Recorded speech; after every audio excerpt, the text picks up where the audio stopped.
meel walbaad ku arkaysaa dawladnimadeena hadda sheegaysa in wax la dhiso aad ayay u dhib badan tahay in la dumiyo laakiin waa sahlan tahay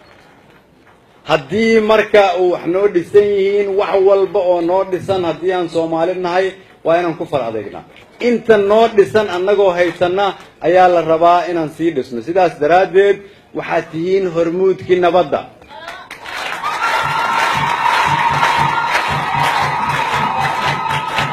haddii qof idinka mid uu aaminsan yahay madaxweyne Axmed Madoobe iyo ra'iisul wasaare iyo madaxweyne Farmaajo iyo wasiiro ayaa Soomaaliya nabad kaligood ka dhigi kara isu keeni kara wax idinka khaldan tahay Soomaalinimadu waxay soo noqonaysaa marka idinku aad tiraadaan annagaad noo shaqaysaan Soomaalinimaan rabnaa shaqadiina kuma qanacsanin halkan ka leexiyeen dariiq sax ah ayaad ku wadaan ku sii socda waan idin daawanaynaa ma yeelayno inaad qarankeena meel ka leexisaan maantay way ka dhowdahay maalmihii hore maantoon kulligeen gacmaha is haysano maantoo dawlad goboleedyada iyo dawladda federaalka golihii wasiirada Kismaayo joogay maanta iyo golihii wasiirada xukuumadda federaalka ay xabad u shiraayeen maantoo baarlamaankii Soomaaliyeed iyo madaxdii Soomaaliyeed kulligood ay diyaar u yihiin in dalka isbedel laga sameeyo maantoo adduunyadii fahamtay inay Soomaalidu indhaheeda furtay inaan u jeedno waxaan u jeedi jirin inaan hiigsanayno waxaan hiigsan jirin inaan aragno Soomaalidii aan ahaan jirnay maantay noogu dhowdahay waxaan idinka codsanayaa inaad kulligeen intaad istaagtaan gacmaha isqabsataan ummadda Soomaaliyeed aad u hiilisaan annagana madax ma ahaan karno haddaadan idinku noo hiilina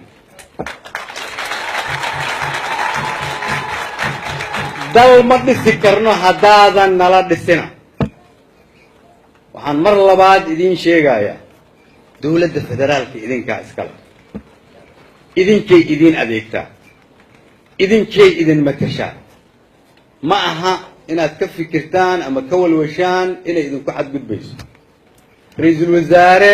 inaan xamar ka ahaado ra'iisul wasaare iga dhigi mayso haddii shacabka jooga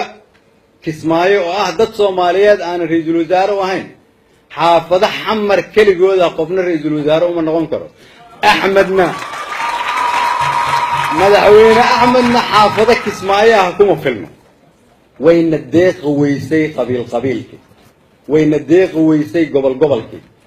waxaan sameynay dawlad goboleedyo waa muhiim federaal ayaan qaadanay waa muhiim inta Soomaali 100% ay isku qancayso inaan u marno dariiq walba isku qancayso dawlad goboleedyada la kala yahay laakiin waan idin bishaareynaya waxaan idinkugu bishaareynaya qalbiyada ummadda Soomaaliyeed weligood xuduud ma kala yeelan mana kala yeelan doonaan qalbiga dadka Soomaaliyeed xuduud looma samayn karo weligeen Soomaali baan isku haanaynaa wax walba waa la bedeli karaa Soomaalinimadu way joogaysaa waa dad baan nooga dambeyn doona Foos Ali Abdiraxmaan TV-ga Jubbaland Kismaayo